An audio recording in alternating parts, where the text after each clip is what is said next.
Big news for Ethereum and even Bitcoin as well, as we do kind of move through this one. However, maybe not the big news that I think a lot of people are looking for. Most people are just looking for news in general. What is the news, sir? Any news? Has any news happened? Is Bitcoin going to get an ETF? Is it going to get stomped on? Is it going to get taken by the shadow cabal that decides all the things behind the doors, or whatever the hell people think? No, we're talking about damn price action analysis, hard and fast objective measurements. And that is the focus of today's video. We're going to be looking at Ethereum and then a little bit of Bitcoin. Other than that, I want to welcome you back to the Krown Crypto channel. It's a nice little, it's Wednesday. Yeah, it is Wednesday, I think. So let's just jump right into it. So first things first, I want to start off right on over here with the weekly look for Ethereum. So we've been having a long-term look for Ethereum, similar to Bitcoin here, as more or less they kind of do move in lockstep. Yeah, Ethereum's certainly on the weaker side, which is why Ethereum Bitcoin pairing is, well, wrecked as fuck. But generally speaking, versus the US dollar pairings, you're going to be moving in the same direction, just in varying degrees of strength or weakness. In this case, Bitcoin certainly more strong. Anyways, Ethereum, one of the long-term looks that we were looking at, if that's not redundant enough, was this long-term ascending triangle that did have the current low coming in at the 382 fib, and we were saying, hey, similar to Bitcoin, similar to Bitcoin at 26,000 bucks, probably going to put in a low around this region, at least try a bounce from this region, and if it is indeed bullish, we would expect things to kind of follow something along the LARP lines, as you can see right here, and fill out this area. And again, similar to Bitcoin, as Bitcoin's kind of already broken out, we'd expect Ethereum to kind of do something relatively similar as well. And in this case, so far so good, as we do see a bounce off this level yet again. It would be not just another weekly higher low in a series of higher lows going in from June of 2022 connected with December of 2022, and then yet again over here in October of 2023, nearly a year apart, but also in that major 382 fib. And as you can see, so far, so good, getting a nice bounce off that region and still maintaining this long-term potential for a really bullish formation here. Not because I care a whole hell of a lot about patterns. You probably know my thoughts about that, and you're free to differ as well. That's all good. But more importantly, trend certainly does matter in my opinion, and higher lows, typically a good thing, at least if you are looking at the long side of things. Anyways, yes, so we've gotten through that. I do also want to call out that there is regular bullish divergence come off that last weekly low over here, confirmed with this move that we've seen thus far this week.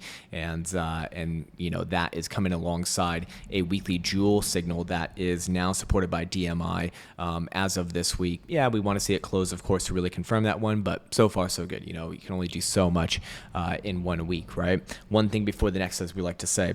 Anyways, moving on now, I do want to get into Ethereum over here and just look at weekly stochastic momentum. Again, this was also another oscillator giving us a decent look and a higher probability of a bounce off this region from the long-term trend line, because it was matching up with this regression on the weekly stochastic for Ethereum as well. And as you can see, the weekly has turned around exactly at that level, correlating with yet another higher low, and remains with upside pressure as long as Ethereum's closing above 1561. So it's looking pretty good above that region so far, I'd say.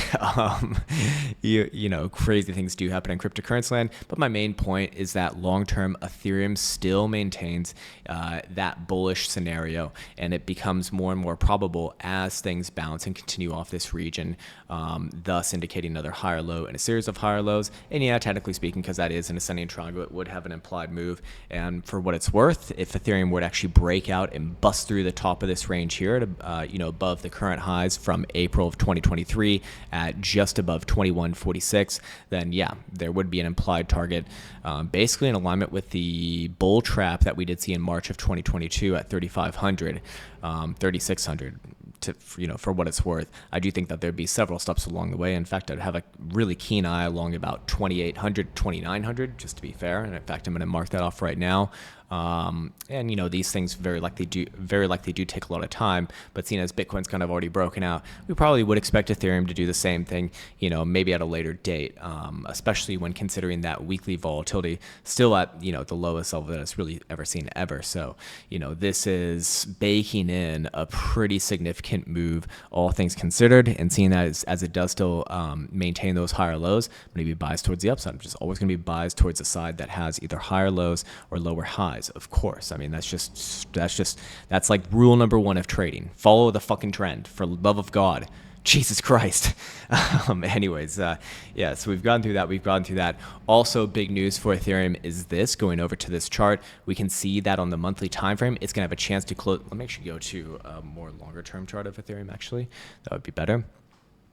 We can see that Ethereum is going to have a chance to close above that yellow moving average, which is just a 20 simple. As you can see, similar to Bitcoin over the long term on a monthly time frame. When Ethereum's above it, generally good. When Ethereum's below it, generally bad.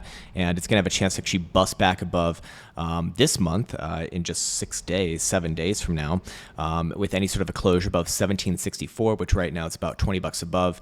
And the last time that it was actually even living above that was in May of 2022. And, again, that big breakdown right here really did lead into the major next lows. In one moment, my food has arrived, so I'll be back in just a second here. Oh baby, got my food. And where was I? Okay, yes, so Ethereum back above 20 simple, good, blah, blah, blah, blah, you know that. And then also in the monthly here, yeah, it'd be another higher low as well. Again, low, higher low, third higher low, above the 20 simple. I don't know, man. Starting to look pretty good for the long term there. Again, I don't think that it's going to be outpacing Bitcoin anytime soon, but versus US dollar, probably going to be doing pretty well. Anyways, I wanted to also get into the daily statistics for this one. So if we go over here to Wednesday, which today is, I believe, at least according to my computer, it is the 25th. Today is the least bullish day for Ethereum, actually, at just 35.42% of all Wednesdays closing positively, with an average loss of 2.72%. Now, on the other side, if it has been a game, in fact, it's actually been the biggest gaining day on average at 3.80. But just like Bitcoin, finding a local high around that $35,000 number, I think that Ethereum is probably doing something similar here as well. Anyways, we can actually go over to Ethereum. So let me just do exactly that. Let me pull this one up right here. And let's see how it's doing on the HPDR bands. And we can see that it's actually not doing anything like super concerning here. Or it's not that it's super concerning, but it's not really doing anything major either way. Let's see, what does volatility look like? Yeah, I'm actually not getting much from this. If anything, it just suggests that, Ethereum's still above, especially like 1700, long-term good, long-term continuation, short-term. Does it play out a little bit of sideways here? Probably yes. Let me go down to a shorter-term time frame, 4-hour time frame. Let's see. Yeah, actually not really getting too much from this. In fact, probably a bit of sideways. Again, above 1700, good for the long term. Now we can flip on over to Bitcoin. And again, we were looking at Bitcoin yesterday, hitting the 95% of historic returns range highs, is saying, hey, it's a pretty damn good area for at least a sideways consolidation. And I believe that's exactly what we're seeing as of right now. Bitcoin selling off about 1,000 or a little bit more than $1,000 from that yesterday, and still kind of playing within that same range today. For Bitcoin, same thing as before, as long as it's above about 32,000. Long term still good. Does mean that things can retrace actually rather. It could get pretty nasty. I'm not saying that it is, just it could, and it'd still remain in that long-term goodness, I guess. So, more sideways here will allow these ranges to start to catch up a bit. And when they start to catch up, that's at the point where I start to say, hey, if things are going to move and continue to the upside, probably start to look at that. And for right now, I think that we found a nice local high. We can see that volatility over here from the HPDRV is starting to get to the highest levels that it's seen basically since March of this year. It doesn't mean that it can't go higher, but it's just saying that, hey, this move for the short term, still probably a bit of sideways to go. And if it's going to continue, I suspect that we probably see continuation. Personally speaking, I do think that we'd see continuation like next week, actually, if it's going to be happening. But, I can certainly be very much wrong about that. Timing on these things is very difficult. Realistically, I want to see the HPDR band start to step up and in a new 50% returns range form above $32,000. When that starts to happen, all right, probably looking at continuation relatively sooner rather than later. I don't think that we're going to see continuation with things like already around the 95% highs here. So each and every day that passes, that will allow it to, have another iteration and potentially step up. And that would, be a lot more interesting long term.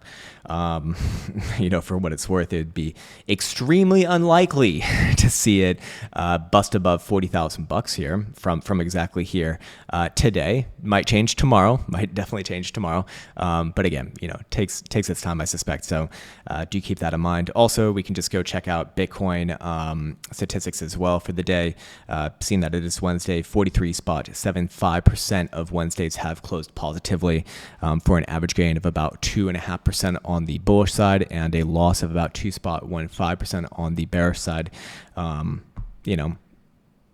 Little bit weighted towards the downside there. I expect that today, might close a little bit down. I just don't think that we're going to see continuation today. If it does close down, probably not going to be anything super crazy. I'm actually curious what shaving off the mean of that would be. And what do you know? It put it right around 32, mid to low 32. So yeah, I think we'll end things on that note. Yeah, we'll end things right there. That's a good place. As always, I want to wish you the best. I hope that this video was in some way helpful. Hope that this ongoing narrative has been somewhat helpful as well, as Ethereum seeming to do what we were looking at, just boring as hell. That's all. Anyways, yep, that's it. As always, wish you the best. Take care, much love, and see you hopefully tomorrow for Thursday, the most bearish day for Bitcoin at least.